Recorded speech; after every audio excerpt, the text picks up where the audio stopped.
그러니까 뭐 항상 뭐 저예산 영화, 뭐 독립 영화, 상업 영화, 예술 영화, 뭐 작가주의 영화, 항상 뭔가로 이렇게 어떤 단어로 구분짓는다는 게 되게 쉽지 않은 것 같아요. 근데 뭐 이 영화를 놓고 보면 이 영화는 독립 영화고요. 독립 영화라 하면 일단 장률 감독님의 개인적인 금액으로 찍으셨기 때문에 독립 영화이고, 그리고 만듦새에 있어서는 작가주의 영화겠죠. 예. 상업적인 어떤 다른 것들에 휩쓸리지 않고 본인의 색깔과 소신으로 얘기하고 있으니까요. 뭐 일단 1억짜리 영화였고, 이게 감독님이 하고 싶은 이야기를 좀 하는 약간 그런 성향의 영화이기 때문에 접근 방식이 조금 다르다고 생각해요. 상업적인 어떤 자본을 가진 영화에서 할 수 없었던 어떤 지점들을 조금 편하게 할 수 있는 예산의 압박이라는 건 분명히 있죠.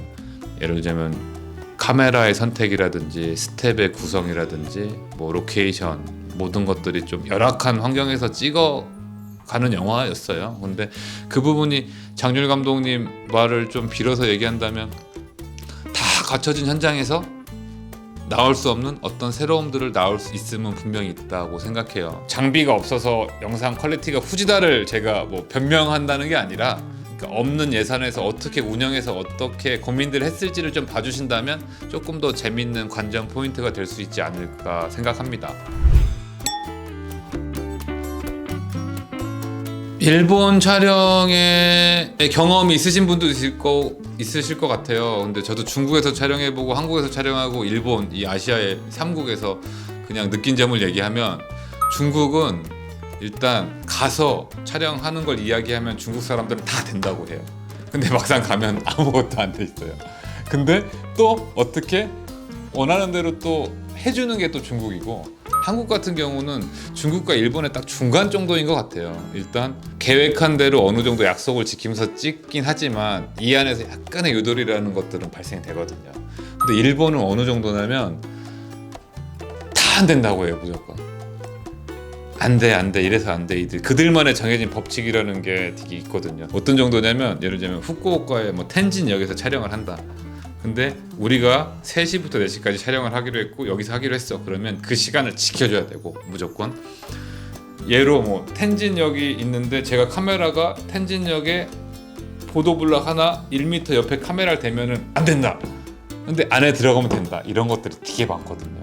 근데 그 감독님이 생각한 그런 방식으로 찍기에는 진짜 힘들었지만 또 한국인 특유의 약간 뻔뻔함과 약간 능청스러움으로 이렇게 하면서 찍었던 이런 것들이 좀 재미있는 경험이 아니었을까라는 생각도 들죠.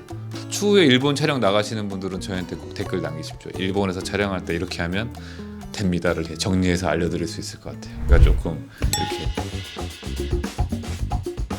최근에 데뷔 이후에 프랑스 여자 했죠. 그리고 그 전에는 뭐 악녀 데뷔 전에 뭐 청포사탕, 뭐 설행, 이런 아트하우스 영화들을 많이 했어요. 제 경력이나 제 이름을 알리기 위한 어떤 방법이었던 건 맞아요. 왜 그러냐면 큰 영화를 찍더라도 내가 뭔가 검증받고 증명을 받아야 하기 때문에 독립영화나 이런 부분 하면서 촬영을 했던 건 맞지만 그게 전부는 아니라는 거를 분명 생각할 필요가 있다고 생각해요. 상업영화로 가기 위한 포트폴리오를 위한 영화라면 너무 매력 없는 영화죠.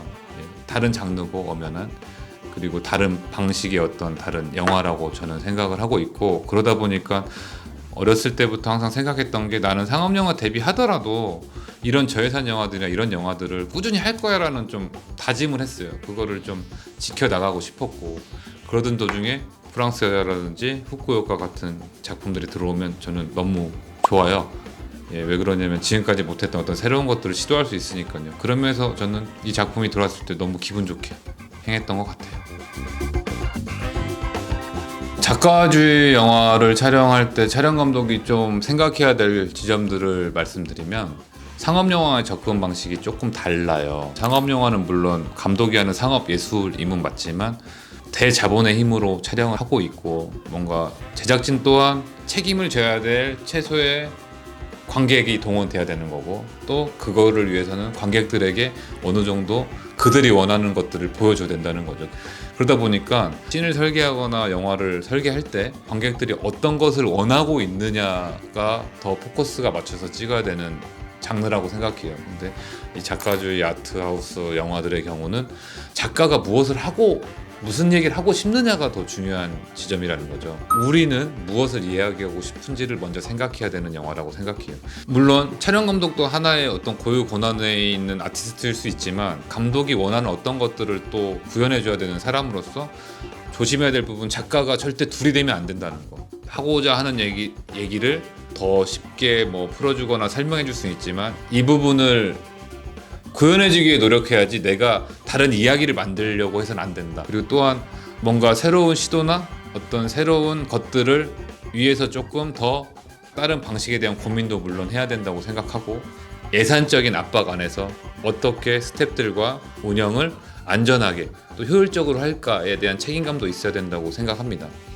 그런 면에서 후쿠오카는 잘한 것 같아요. 3월 달에 개봉 예정이었는데 지금 양국 간의 어떤 정치적인 문제가 전혀 없는 내용이에요, 솔직히. 오히려 장률 감독님은 뭐 중국과 한국과 일본의 어떤 사람들의 이 소통과 이런 것들에 대해서 되게 긍정적인 어떤 거를 끌어내려고 작업하시는 분임에도 불구하고 약간 일본 사태가 있었잖아요. 그때에 대한 약간 눈치봄도 있었어요. 뭐 후쿠오카 좋아하시는 분들은 지금 뭐 후쿠오카 아예 여행조차 갈 수 없는 상황이기 때문에 보시면서 후쿠오카의 여행을 한번 추억해 보시는 것도 재밌지 않을까 생각합니다. 댓글, 좋아요, 알림 설정. 진짜 이거 하기 어색한. 프랑스 여자 때도 얘기했지만 작은 영화죠. 근데 작지만 큰 영화라 생각합니다. 예. 그리고 제가 생각할 때는 장률 감독님 영화 중에 재미로도 최고 재밌는 것 같아요. 예. 그리고 뭐 윤재문 선배, 권혜호 선배의 케미 기대하셔도 좋고요. 또 박정훈이 어떻게 찍었는지, 어떤 고민을 했는지 이 유튜브 한번 보시고 같이 고민해 주신다면 저로선 더 영광일 것 같아요. 예. 꼭 봐주시면 감사하겠습니다.